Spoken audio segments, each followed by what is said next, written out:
and I want to see can control come my arm rubber and kojia. A juma economy. Also, Chilemu say, and non a friend say economy now in this modern world. And yet the old order of Yensi Kukobu. Okay. And I'll pay my major for Betrasia. We'll look at that. But before we go, do you like the campaign so far? Oh, campaign. What does it do get you as anti-mantem?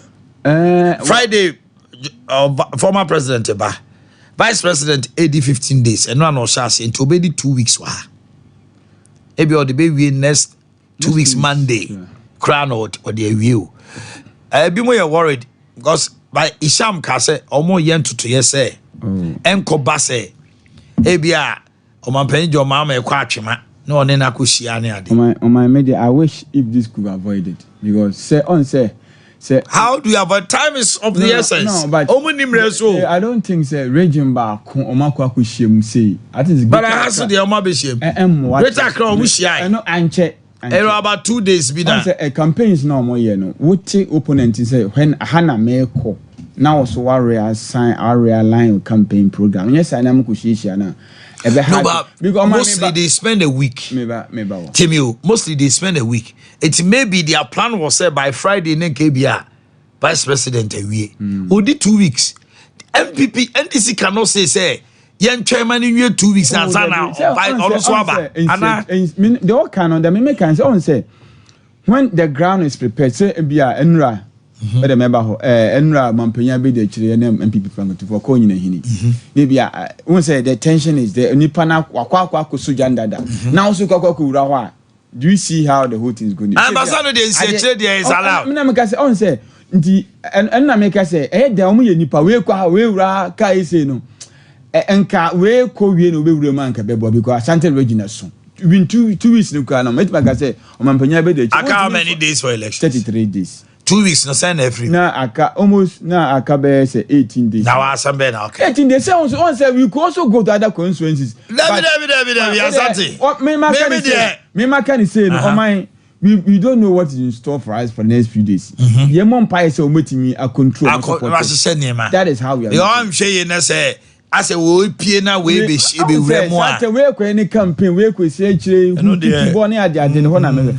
And no, I'm Penya Oko nyina hini mampanya be de che babamia ye wo twaka region kra no bi wo ka 2018 oko launch program bi my Sino Hydro yeah nyina hini and a box site no ye omo ye no on that same day no any line omo tamale omo vi overpass na da ye tamalko no no any efri amangwase oman amangwase etu atuntuma enso so ye launch sa kwan mi enu ase enka ye be ye ba yankopon da romane meka say temali etimi anya omo kwan omo ba head but efra mango ase ekopoma tuntuma oma esa kwan wa bre pa be company da kofo na dem kwan ma contract in 2004-5 oma ye ntimi anye eni so be fra konyan 2016 e be ya politics ye pa wo memu eni gisem say in 2019 wono oma me ko krom wono na ekwan say kai machines be kwan so ye ni gidigidi ane mani age afa 2 years time me ko freku wisa ya contact the free site ama ekwan no agija eno mampanyi nya honko okowura sa kwan so akofa aniam wako ntobro mampanyi abedi achi mampanyi abedi achi eko ntobro so nyina na kwan no atutu to be because akwana free do ye kwan free kwan so ye besre atwuma mponua ekwan ya de haye pa haye na meji se sa drip machines na ba na be yusu na esa ye election tino ye nyema no ntimi nkika mo so gidigidi ma ne nko ekwan ni pa de man se wonya wa free kwan so once anko because say tamalimpo atimi anya ne dia ma ye over pass or whatever mo ade na ha yenye Barbara Tinge sini hono ye hemfa Barbara bibiani Debbie Barbara de woni bibiani me ka Barbara Tinge si de na former MP no mutu no na all saban constituency na kam hu me pe na me busa constituency Ashanti region Debbie I know your western region ho baby yeah because and now mo nkrofo be ma me hint say nyame adoma bi a Wednesday or Thursday and because of my kwan bi ni niam bi also na Barbara Tinge si na ho NDC ni ko tu no and Barbara sa ko bio One NDC incumbent no. It woke up Kwanyana, it just hits me. So until my they may make a best one say. Say your team at Tamalidiano dia. I don't know. Also a free crony say. Every about 12 miles, every among was to Tuntuma. It didn't say a Tuntuma. A Tuntuma. If you among was say Muntumunu Swado Bera, sa a honor bit here, a honor bit here. Who there would ye Venice, Venice.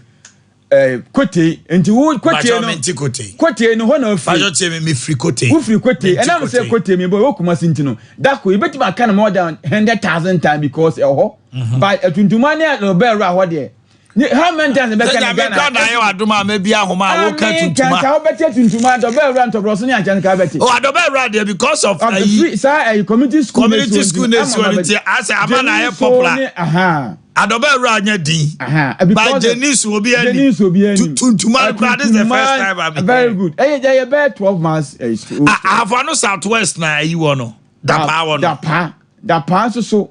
I want to say Grupa. Dapa. Minim the entire send this for the money since I have on Southwest. Oh, Dapa, the Omuntiminton. Dapa. Because every day there's an issue. Oh, no, but Dapa. On him. The issue is. Also, I have one Southeast now, I have one Southwest. I chini that power. The NDC did so well there. The last election. Parliamentary. It was near miss. Oh, the Mitchell. But this is what I always tell the NDC say. They should double their efforts there because, Asante, it is a known fact. Say, settler communities are wohono. NDC sweeps virtually all the votes. Settler communities, so majority of them are northness. Okay. This time around, it is two northness. As I said, they make out. Oh, Metias, it's the inform you. It's a baby woman to ama NPP because yes, Remini Diwa, it says Remini Dano. It's why saying now the SAR 2020 calculation is saying 18,000 waha. And we are expecting the same 18 or build upon her. Obey from so.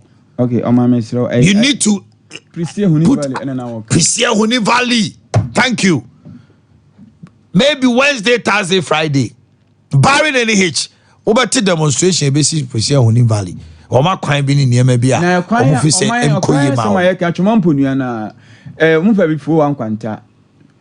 to Kojumensa crew. Atwamponia so edin wo ho. Oh, such Mamponia no. On that for what day? For one quanta. Our him be quiet. There be answer so my trouble be crowd. What Obuasi? Oh, Obuasi names no. There be Kwabena Kwana. Obuasi community in Kruna. Omu names? Sir, okay. Oh, to Tika, dear Sir, Kwabena Kwa. But oh, dear, Mombo Bow. You're beautiful, you love it. Obuasi names Ankasa. Oh, and then all of a sudden, you refuge. Sir, what's okay community now? Obuasi. Just a communities, no? A crony Obuasi Crona, not to say, Kumasi, as a for Bantuano, from the dinner decade. Sir, hey, can be an ocean. Guy. Oh. Phone me yabi. This Abia. Oh. Tobo Parliament for no sending me names nibi. One more Obuasi. I'm refugee. Sir. Patience is sending Bibremi. Nanka. Tutuka, Kwabena Kwa. No, Habia Kwanom near in there and Ketwakra. Sir. Brahabe Bomi or Obuasi or Brahabe Bomi. Oh, I didn't hear the pa. Ebisu Sonyagro. Where Jesus Zuba. Zuba. Okay, my baby Jacka Cran now, favor Beja for. Oh, when I am Moyan. And then me one Rema Omono. Obian see how. My Beja for no. Maybe one Rema Omono. Honor Baba. I almost me bully Honor Baba. I've seen every day. Oh, sister. I draw one was so Emma and Ma. Oh, your bar, Nessa, ovaries, no, hospital, doctor, catch us as a Nkosian in 2 years and for me, ka hokoji of sister prove ovulation and enhance fertility in women balance wo mood nti ma wonya atenka ma okrutin ba wo ho afa wo menstrual cycle no pains cramps ahodo ni nyina no and all that discomfort away hormones no wo se wonya ma de bebre netimi ma wonyi sen no ni nyina eboa ma nema no sipicita ye wo medmal tablet any medmal suspension ma mofra for malaria enunti and I make for MedPoint Pharmacy Limited. I'm our Freyo 0596 607 858 0596 607 858. Nabibia Akoso. It is not recommended for pregnant and lactation mothers. Sharing so the natural health ye bo oho ban oyefruno all sanoa adokro wa che no fa be die say ye get gastric duodenal acid reflux H pylori muano ena amawanya ulcer Dr. Dimpa Echel ewo second floor Wallace Tower de Chamsu Kumasi ha cases bia ye clinical case bia oba ye be bo nemum ulcer de we are numero an ya bo nipa bebre ya mo ma da oda wona wa chiritimi ya oya wani su brew ase bibi san mirim wo yam timi tutu ne nyina da be free wa bra wo de wo ni actually Dimpa na freye wo 0245 1184 34 0245 1184 34 0246 744 744. Jabi Rabba Ganyan via the 9. Now, Pesa, we savings account, current account, Dachinti, Omanhene Pesa, tosses. A fee interest rate near loans, no, a da form cry. Fixed deposit, your 91 days, 365. 3 months dienyi na microfinance won come home dependum emra ye ma obosia afa wo ye wedding engagement opese be fa usika no ma ye be ye ni nyina sorry aforebo ye be ye ni nyina susu savings nso ye di ho dwuma asante dwaben ene ye tiri head office jajoso bonwini aboa so dwaben sepeti mpomfu mesa de shima pankrono onwe any magazine road in Yanso, Ubehuya, 0271 409 340. Oboasi for a mutimi, Monsandim Gruni Bidimra.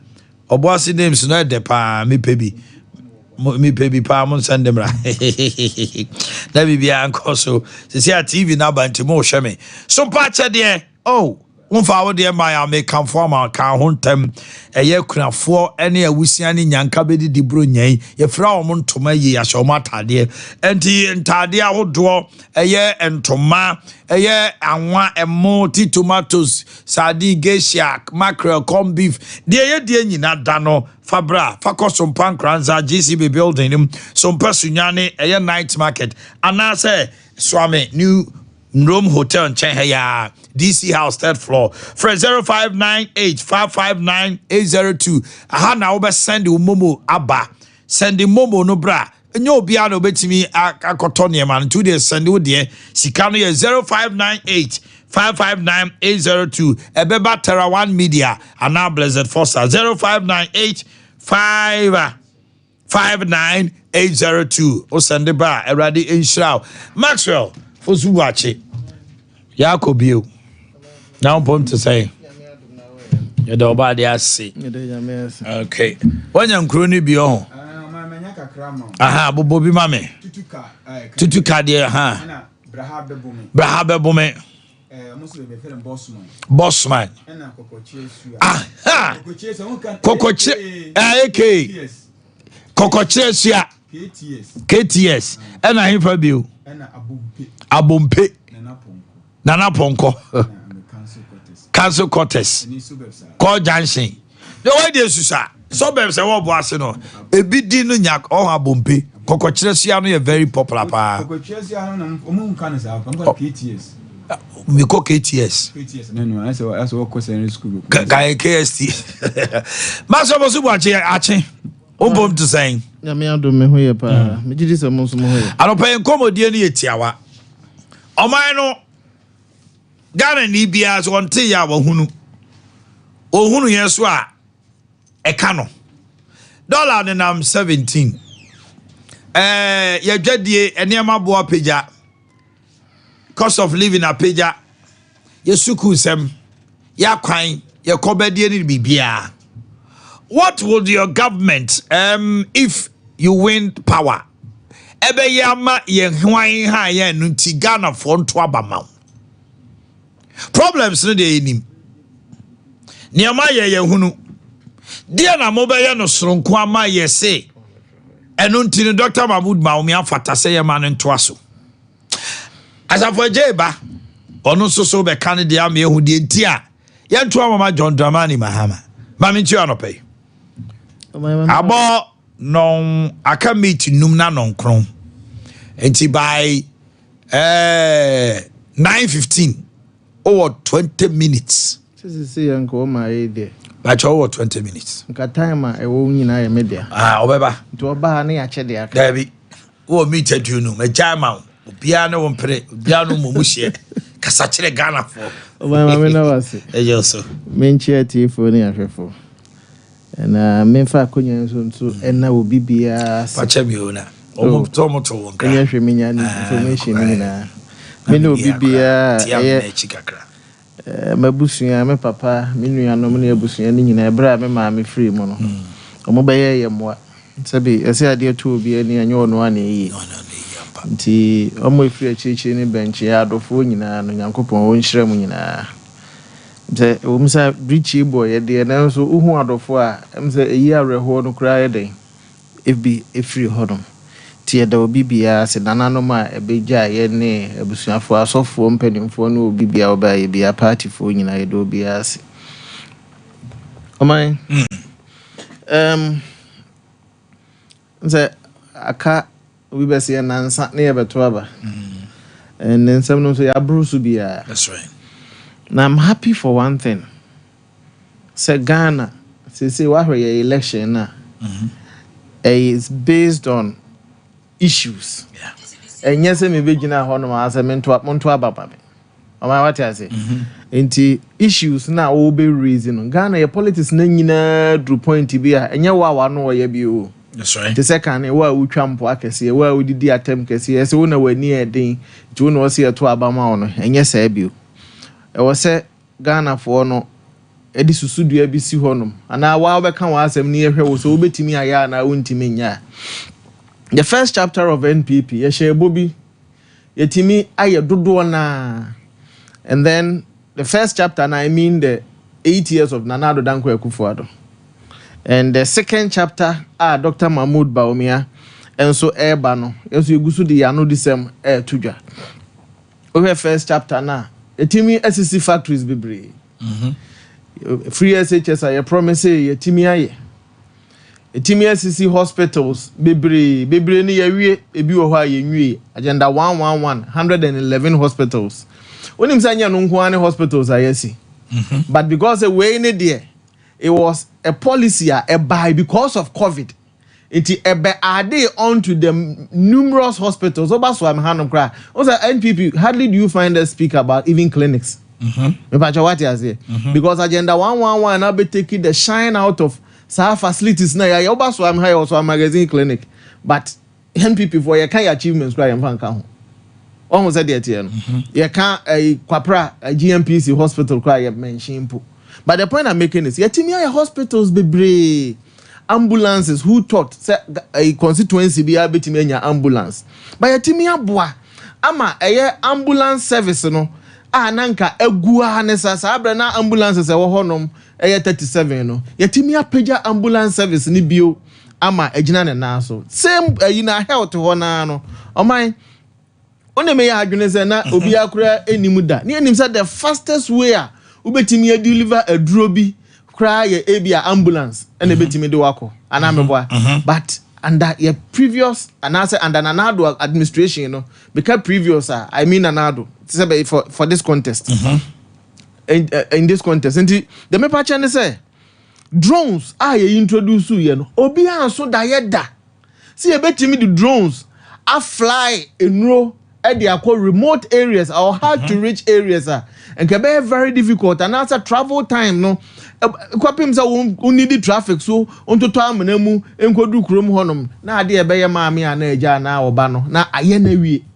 but say no drones na timi aboa yetimi aye nuoma no be na we nim say drones o man na mention drones nim say ye drone squad and anu ya hunu say etimi deliver even BC ne SHS papers nyina me pa cha what you say okay on say nimdie no ne technology ne digitalization no ebi no ni nyina aboa ma oman Ghana no a shaping yen ama ye free baby ane ye wokane no aba begina baby a ye wotisi in terms of roads minimum if you that them especially somewhere 2012 and 2016 minimum kwan na wo fa so na wo kasa about roads enya wonko a na ye all journalists in Ashanti region yakwan na yakwan ye so terrible even into the first term of NPP most of you still na kwan ni bebre ye terrible. Dear journalists that were Ashanti region are in the second half or the second term of President Akufo-Addo no enkyere say akwan ni nyina ya but at least obiya hunu say akwan dodo na ya den it's appreciative yetimi aye 3 times almost 4 times what NDC did in their first term in their 8 years they did about 4,000 NPP we've done over 12,000 what you say. So we've done more than 3 times what NDC etimi. So in terms of akwan, yan kan ho ya hu say yen ni agenkwan yetimi solve your problems ngina dabi. Ya kan sa na anya no kwafo. Na mom yetimi aye dodo na e kire say yenya akwanya ni biyo wa yebetimi aye de chance. But me baso. We akwan sam to ho no ma. Enwuma sam. Enwuma yes yenya dubre bia na mabunu nwuma sam ho aye den pa. Amai Ebra me no ka say emabunu bebre gusu wo fi a o ma wie school a o munya adwuma. In fact anope no ye koye mini rally e wa anomanj ye wie ya ma me bi ne ba approach me oje me contact anope me hu say ababa wa na text me wa wie school be 2 years ni o pa adwuma wo nya adwuma ye ntina ha no me ntina ha no mu nka say NPP yetimi ama mabunu nyina adwuma me ka say asabi na ye tro na medi. But NPP, as we speak, Atimia created a numa 2.6 million. A being see that in the history of this country. Uti Dr. Mahmoud Bawumia Enrichia. Or said that fact say you created 2.6 million jobs, no. And just I was here because be brain no one was here then. 2.6 million jobs now you creating. Emu 1.2 million there. Abayana akachi. And you found Crawford, you fabi cocoa board, you fabi immigration, you fabi police, you fa airport security, you fa parliament, local government service, civil service, any other. You know 1.2 million. 1.4 million there. The private sector and afa. To say Sompa more you can make media no more friends. Terra one good media. Abie enwuma nipa bebre anya bi wa ha no enya aban ni na ma ni sika ma ni bie enwuma ni bebre te sa me farmer me farm crofo ho no sisi akura me guzu hia workers oman what it means is that aban na create enabling environment for these businesses to thrive what you say. So within this period no all calculate ahwe nipa dodo ayafa you add that one to the number na ye kan ho asem nti banwuma sam a yakoya nimu pa esen baabi ane ye woka ne no oman uyi enwuma sam eto enchen a am say medical mention factories any other edi bio na NPP ye pese ye in the next chapter of NPP sabi yama onfie enwotwe eden na waye yes no kre na me refi de mu ba ko a de bia ye ka ho asem ye the free SHS eno so ya de a abeboa pa makani mpre bebre yes me ba na say wona na wo kan say amaye free SHS ye de bio na mo besan ye it's good me de bia me kan say say wutua obi ba school fees man na njeza ne ho aka nyina atutu but ade ba ko nso ne say nipa ni fees no so a wantua enka ebi a me de metimi de me ba akọ oman hinu betimi de ba akọ asafo aje betimi de ne ba akọ ba ye won nipa ni bi wo hono ma de bia ne ani ja wo mo so afibia about 90,000 to 100,000 enkwara e wo hono ma no school no mutimi nyadan enkobi ade ntra ma me ni bi bebre nso ananka ebi o ma me wo bi anko mo betimi akọ no obedu level 1 ma me obetua ni school fees no na ebi ma me afrim obedu level 200 na sorry form 2 no na ebia papa wo tua school fees no papa adwuma asɛnti na ɔsa akora na me den ebetena fie enne aban bi adawroma or the BB a your friend free SHS ayeden aba. That is the first chapter of NPP, the first 8 years no. Ade anan krofo bi hu ne say just a 20-30 years achi impossible see ebetimi aye no. Aban we say yetimi aye in our first term. Yes, fam mo ye ho safo hene say free SHS ne yaye no esombo see BB a da bi. Na mom ade a eso ani a etimi abeboa ma abusua bebre hu atɔwo mo. Omanhene so oba na ekɔ secondary school. What do you mean can kese? Young fan say a free form 1. Equipin form 3. Akra ne ho kan nyina ye 2000. And ade mean can kese kra ma ebo ni nyehuhu. E 2000 Ghana cedis. And aban ne say watua sa fees ni nko ama wa. Omanhene ba josan ka aban na ya de. 2000 nko amebo a. We de aban na ntua no nko a o. Aban na sa ama uniform. Aban na provide core textbooks. Abayna for examination fees. Abayna sa provide aduane aka ho. And yet yenya yenuanum bi kasa. Menka President Mahama di baabie. As a free SHS no quality ni wo form adentra enkwara na aduane die munye. Okay ye ono no se yemfa ma no. Omai me pa cha o ka bra na President Mahama ye president. Also ono na o share free SHS as me the credit na ma no na sha ase. Me pa cha o tua sika sen the support ya wo for no. 38 Ghana cedis. And ukra na day students. 38 Ghana cedis nukra wentwe mu 1 cedi pe. Kra. Oma me bo aka kire me. Ono no so wo sha ase, me se me the credit na man so wo sha ase. But wentwe day students for fees kra wentwe ni nyina, otua just 38 Ghana cedis na ma wo. What you say? Sabre, the 3 northern regions are na wo ho sabre. Enkwara na wo ho no na nka nye free SH. Na your government they provide subvention omu feeding ni ade. Omu timi tena fie several months. Na President Mahama first can go. And yet enne also ono ni age nkwa no. Yamfa ne mra because on na betimi asave free SHS. Na ni made aye manigi wom. Ade aye mahohoahoa wom. And they say NPP atimi introduce policy. Aya mana ya akono. Ama President Mahama ni NDC a omu di atam free SHS. Omu ka say so omu 2 billion na omu fa nkwa ya di giant to say free SHS. Enne wahunu here say Ghana for so much upon the numerous adverts omu running against free SHS nyina no. Enne wabehu here o see afi crowd or the back cover private schools. Ghana for ma ana meboa. Na emu me Ghana for no so omu decide. Omu reading in between the lines. No omu hwe hunu say asema papa yi kan anya bia obeye ana wonye nukure wom ana nukure nim. Ghana for no so omu ano editu nsani ani no omu we. Oma ye ba ye nim no.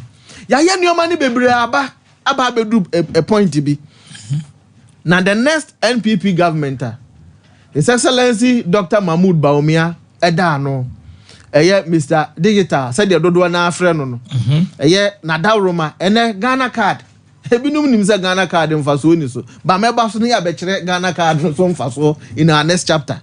Me pa what you say. The e-pharmacy aye introduce hospitals aye kan wo mu nyina abomu a me kwa hospital I mean the government facilities, district hospitals anyway ni nyina on a similar platform.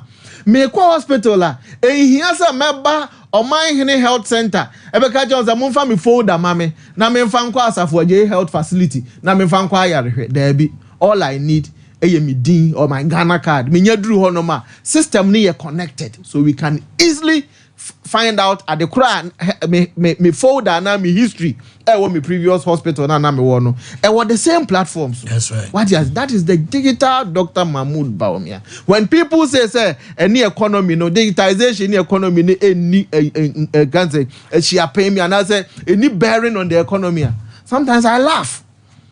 Now I'm not surprised say we throw that job my President Mahama, but me come no. Say na make the next chapter no mind what we are going to do is we are going to rent or lease to own we are going to bring the BB by a friend who lease to own policy.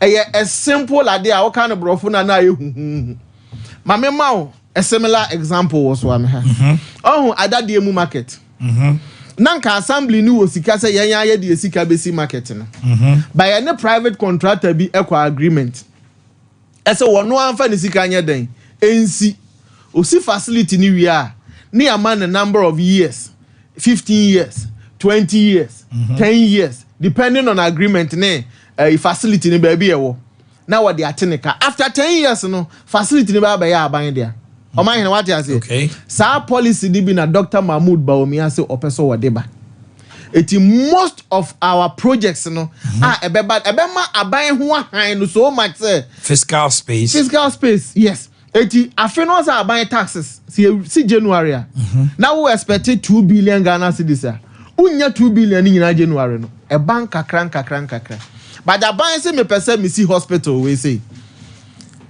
ya de am Omanhene ye capable ya man 6 months asem kana make ya man 6 months one fancy within a short period obenya facility bi ana ono awo ni sika ana no dey put up the facility o si wia enkopi mafe na wie ye no na aban so atua kana ma na wie nti ebeya din kurase ebenya uncompleted projects okay akwan eso ya ade a ye mu bebre na na yakwan because pressure e wo ye so what you say oba beye baabi ti se ebia ye mpotamu mantwa baabi akwan say Omanhene nkoye no onyi to a da bi wonya because onya sika but ye wo major roles bi wo hono ma ye betimi dia ma private persons and also private individuals no o ma construct sa roles no ono ade ni sika a construct one was save yakobadie ye ka ebe say ye enioma like me who said them business is crab contem amaye one dem pa che no one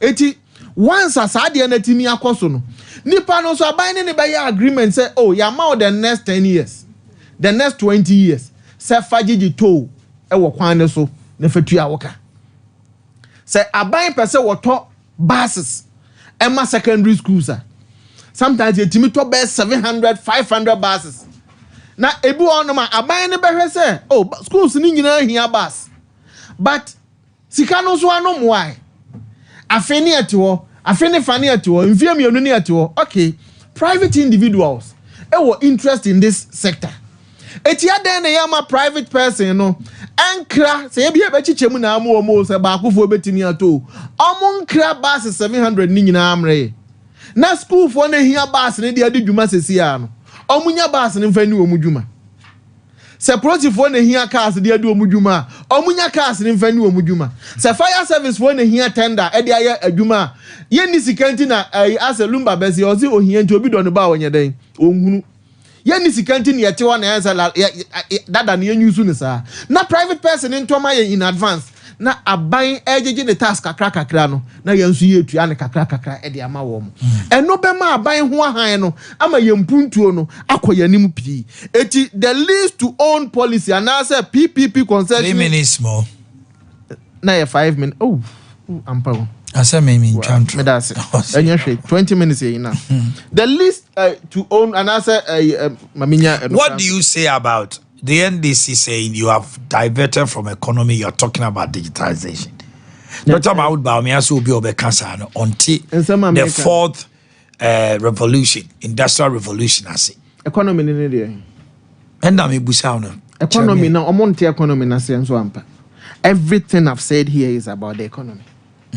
Everything I've said is about the economy. Ukani nyina bo man economy. Okay. I mentioned e-pharmacy. Okay. E-pharmacy.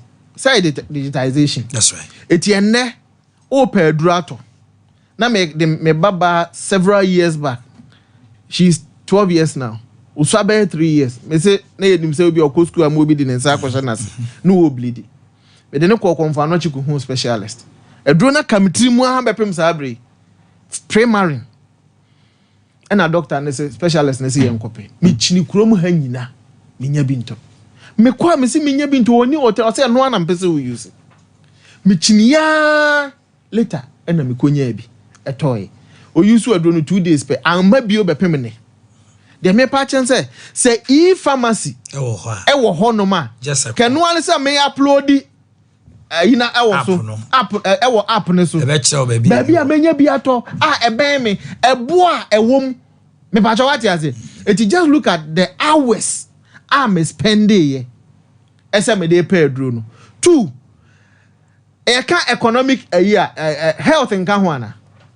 Health come. What you say? It meaning why they are talking about digitization and economy. No. Now we're talking about Uber. Uber almost. It's 20 minutes. You have the floor. It's 20 minutes. You have the floor.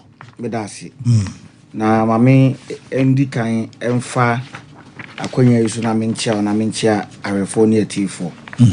Na me pe document bi but see me kakra maybe as I go on I'll do with it. Okay. And I will just start from I will start from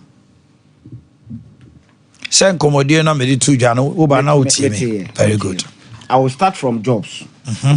I will start from jobs. That's right. Meaning I can say be now it looks like a MPP for narrative be very force or more pushy. In fact, or more adverts no more ball radio so ever Chromeham. Some contain some of these false information. One of them, Meti Winshare FM. Or say MPP have created 3 million jobs. Is that what Baumia said? No. Baumia had two broadcast out the address of my way. Bako UPSC. UPSC okay so ma created 2.1 million jobs. And Bako no yeah hotel na Kempiski. Yeah. Ocean Central for or say 2.3. So Dr. Mahmoud Baumia na kasa odi MPP for nanim onya no kwafo. In 2 sessions within this year 2024. Say Oma create a number of jobs Oma creating on one UPSC or see 2.1 million. Oba Kempiski or see 2.3 million. Say as to the year Juman will be any. Again, or more adverts or more running. Almost 3 million. And make me my way series of publications. Employment Minister about 5.3. We about say we but because he is the flag bearer of Fanny or no mom the end of the Juma. Okay. Now Omanhene say Fanny the end the Juma. You agree with me, said, I'll call UPS any Kempiski now. He was accounting for the 8-year period of the MPP and Amebwa. And all chair there within the last 8 years, no. Only Omampania Kufuado aye. And one can say, so I do now or no cookies will betray 11 obey we. 7 years at Trabacas or creating Numa Bebre and or de mo company needing Terra Media. Example. No problem. Terra one, Mutia Moeke Senate and Ameboa. And Muntina could do upon Kruma after say Dr. Mahmoud Baumia did figure 2 1 year challenge, you know. Or can say, a possible say, or Munka say, a bind for 2 points. So FOB. And that is why they chose almost source of information from Senate. Wait, Senate. The last time I checked, SC total subscribers here 1.8 million. I have the publication here. It was published by Ghana News Agency. Me wo haya me no kase no so me yamam. Ma sheda print. Almost say 1.8 million total subscribers. As a last quarter last year. Now, update bio until se me max your latest update e confirm 2.1 no and now 2.3 now on famra. Okay. But the other one who say, I buy where I can say, Tron on can of say. In their 2020 manifesto, will be our Bianco. Download MPP manifesto. This is the caption: Leadership of Service, protecting our progress, transforming Ghana for all. 2020 manifesto. Oko page 9 of that manifesto. Now, the Omuka on the economy. We say economy wa paragraph 1.1. The Omuka for employment. Between 2017 and 2019. Over 2 million full-time jobs, equivalent jobs, were created in the public and private sector. The same as they are saying now. And mama total breakdown.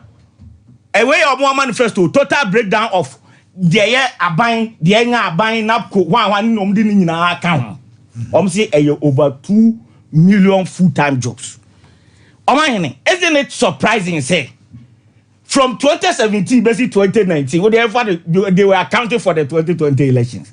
What created over 2 million jobs. Now, in 8 years, when you're 4 years, I count 4 years. No. But why over 2.1, over 2.2. Does it mean from 2020 to 2024, they didn't create jobs? It's way common sense. As your script bibi no de abeto ebetu mfutu agu Ghana their own manifesto. As at 2019 one enye me read you between 2017 and 2019 over 2 million full-time equivalent jobs were created in the public and private sector. So yes, 2024 they accounted for still worship for the 8 years. 4 years also created over 2 point something. Both private and then public. That's right. So and yes, it encompasses both private and public. Now, in 4 years' time, yes, the 1 year in the 4 years, can in boom for 4 no, can boom 8 years. But account here was created over 2.1. What they found over 2.3 in poo. Does it mean say bebrebe ya maswati ya all kind no bebrebe? Between 2020 and 2024, they only created 200,000 jobs. Oh, the Abema was a can say. As we speak, unemployment is all-time high. All-time high under this administration. They are creating new after unemployment under the Fourth Republic. In fact, over Ghana's way, one publication way, over 500,000 jobs. Over 500,000 Ghanaians became jobless between 2022 and 2023 by Ghana Statistical Service.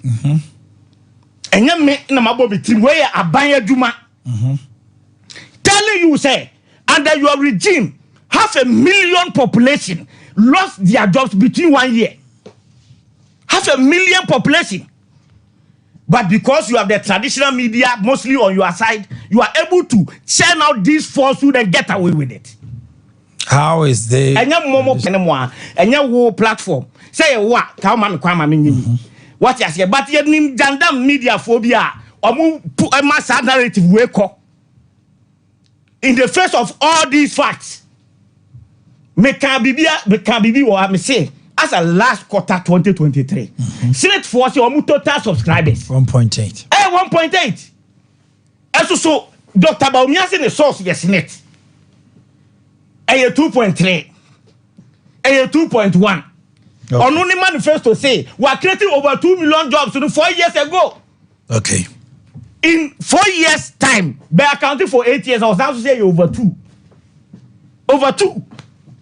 Omanhene Yaw and Trikese nada atro. Udi agro obe me say o ka se hwesoro form. Mama friend on to. Now, or say you are rebutting virtually everything he said. You see, but by the time I'll be, you know, how you are going to create jobs for the youth. They are listening to you. Nothing will come. It is very important to deal with this jandam because okay. He was just talking about digitalization. The last time I came on this platform, me refer to 2017 budget statement read on 2nd March 2017 by Ken Oforiatta. That's right. Okwa, page 57 of the 2017 budget statement. Paragraph 268. Passport Administration Program. To improve the processes for passport application and acquisition and eliminate the role of middlemen, the ministry launched an online passport application service. It was launched in 2016. Modern Ghana published it. Omanhene, ode enokrasan so to nchen biwa. Oba weye annual debt management report 2016 by Ken Oforiatta. Omanhene first page ameme wo ha which is page 17. Oba or say on lending and guarantees. Ena table we ne on lend facilities to SOEs. Oba where a fiber optic project with NITA, Denmark for project na AM. We laid it and you capture in the 2016 annual report. Oba page 35. Page 35. I suppose it should be page 35. Page 33 of annual debt management report now. Omanhene Oba item 394 job 600 of Parliament House ICT date near 2011 agreement date 2011 time you was say ko tuasa loan no ye 2022 time na e be so say was maturity date Obaha rural fiber optic backbone link data center 2012 June 2012 25th June 2012 Omanhene na ho no you am the be so that you go through and also maturity date for that agreement you can ekwoje no 2025 next year Oman ebiam government ayi na platform na ye na ye gina so ye ma DVL mu ne yimu nyina akọ digital no enu ni this is the government project 2009 2009 you were not in power Omanhene o san so ba wachi wa ha we it's a lot Omanhene Eastern Corridor sa 800 kilometer fiber optic ayina yele no I have a publication I will just send it to you where also the minister herself acknowledged it as the biggest in West Africa. John Mahama project Accra Digital Center. When is he here? When is he here? John Mahama. And to Obi Abele Foundation, you come to build on it, and now say, "Oh, Mr. Digital, na Mahama nya Digital." Say a backup 40 racks network Ken West. You know about it. Yeah. Oh, say, "Oh, Digital, now the no Bele Foundation in nya Digital." How? Nani na minister na otu on so far so yeden. On NC enye na esisi ho. Sa omo water modern building na ukọ airport e wo no. Wan esi here. It's just unfortunate say the video I have here it was a interview Dr. Baumia granted untumi, so maybe you can play it on your platform. But Dr. Baumia here in the video, I will send it to you now about Boakye of air. Admit say interoperability any initiative no beto ye. I don't think. But then people omugusu ka say omu na dey buy, omu dey dey na buy.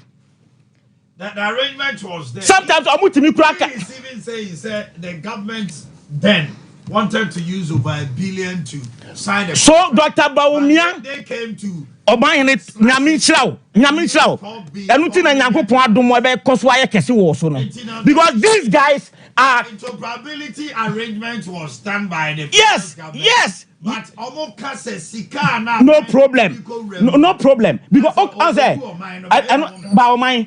it is unfair and if you like dishonest for anybody. Say obi na waba oba say ohun sika same way dey as anybody, so let me go and renegotiate. Then you renegotiate, you say it is your brain child. You can say be a brain child out here. So one out dwene ho how dey ba. Any now dwene ho beto.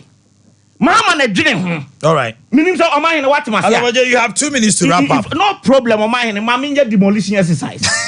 Wait, Omanhene, you see this? We never na me printing intimate.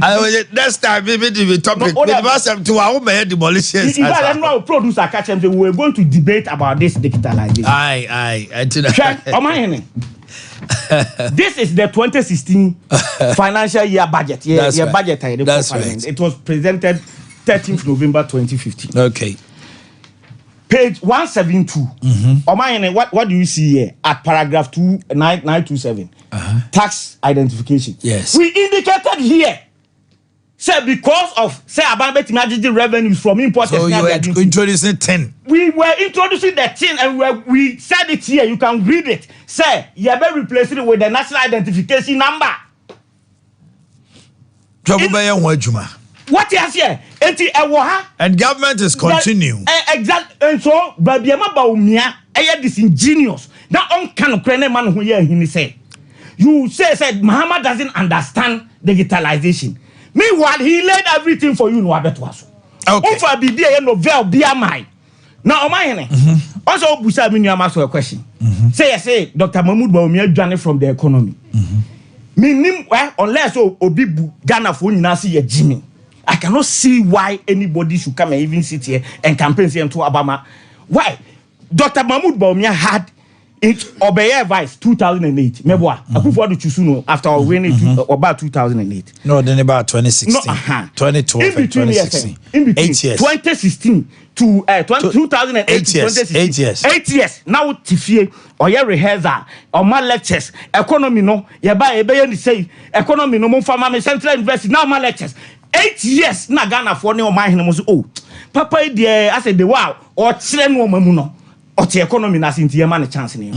You won the election in 2016. 2020 and you say no man share dan nyina ye o. O se Ghana for munya abotre ma me sa fe ne lay foundation for more to do more. And na Ghana for asa amount another 4 years up to 2024. O say if you say Jiminti, what about say first 4 years na ye 4 more to do more. After no na aye west, agent sleeping now what done free economic indicators no. Adan ya mum first year ne mame. All right. As a for you catch the wine. The next minutes, 4 minutes is yours. Let me hear you. Then I'll go to Asafo J. We wrap up. The next time. I am say Mommy Emfa argument, sector by sector. Oh, I know they say you chose. Me bacha what you say. No problem. When him didn't make us say. Next Tuesday, remember how we do sector by sector. Don't worry. Time I'm there, man. You go there. Every sector of the economy. You have given me a proposal. We'll do it. Okay. We've done better than NDC. Okay. It's Yabaki can say yeah no now one. Dr. Mahmoud Baumia restricted a job analysis new to SNIT data.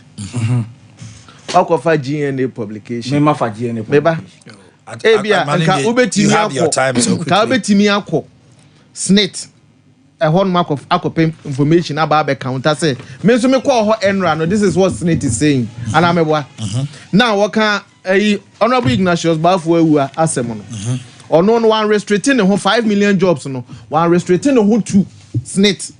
This is what he said.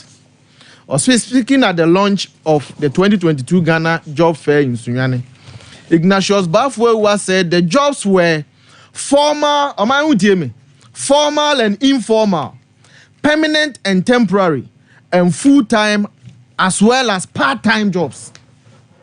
So you don't quote him wrongly. Dear Dr. Mahmoud Baumia can 2.6 million, 2.1 million, of SNIT as the data source. We didn't talk about the informal sector. And you mentioned part-time jobs. You mentioned other it's NDC for Munkanya. 2. Jobs are working once in UPS. Sabre ne February this year.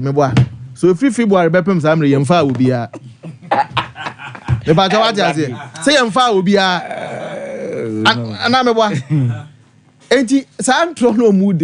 some of these things fly. The second one, me through another yama including Omanhene one kasa.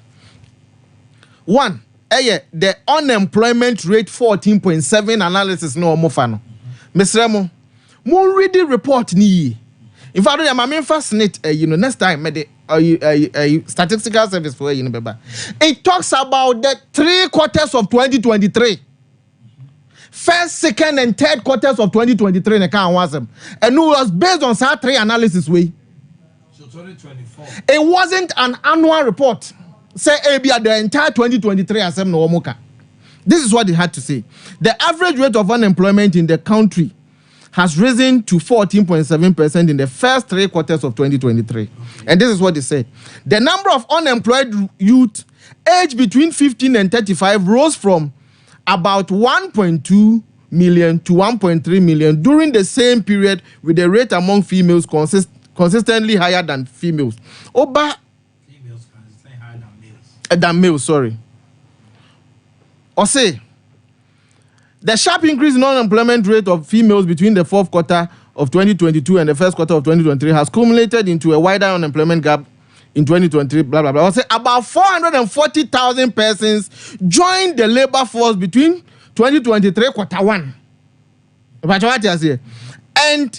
2023 quarter 3, of which more than 60% of that number were employed during the period. It's talking about the 3 quarters, so you cannot just pick and choose.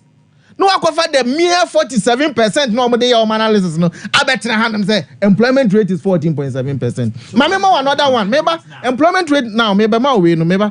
Mr. Onya, but Mr. Fetch Info Solutions. At the SNIT data na kasano. The same source na eBay. Where my joy online. What say?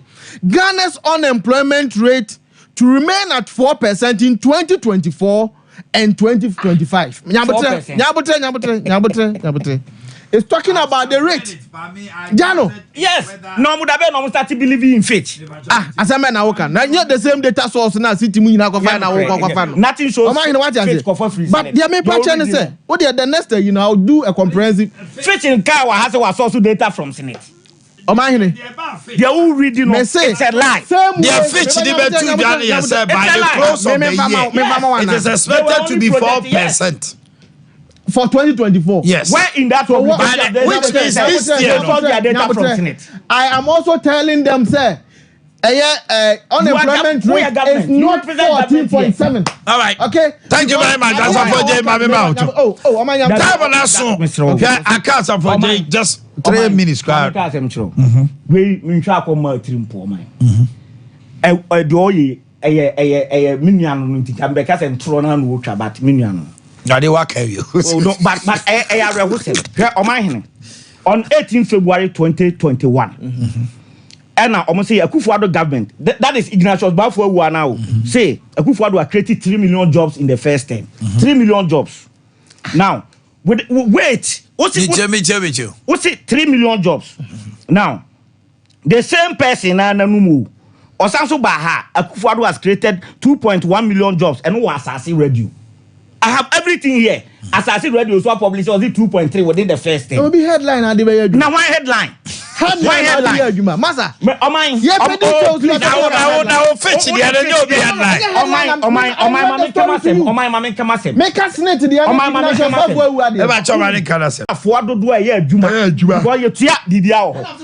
I am saying, say, and I am saying, say, say, both private and public, in this manifesto, who see what created over 2. So I assume say Senate Corona data. Now, Senate Corona data in 2024. And I remember Dr. Baumian Moko did UPSS or address. I can't do my create 2017. And was it 2.1? Or the can't clock or 2.1 or UPA. Wait, and on the recent, the latest one was it 2.3. And I am saying that is strange because if by 2019, we are creating over 2 million jobs. In 4 years' time, 4 years, in fear poly now become 1 year, do not create for the whole 8 years. 2.4. What's it 2.3? What it means is that between 2020 and 2024, you created just 200,000. 500,000. After the way. They say, what challenge? You already clean yourself. You already clean yourself. That is not true. Yeah, the Kawasem to my dear Bremo. Conquest of a Jane Amoten in Kano and Maxwell for Boakye MC.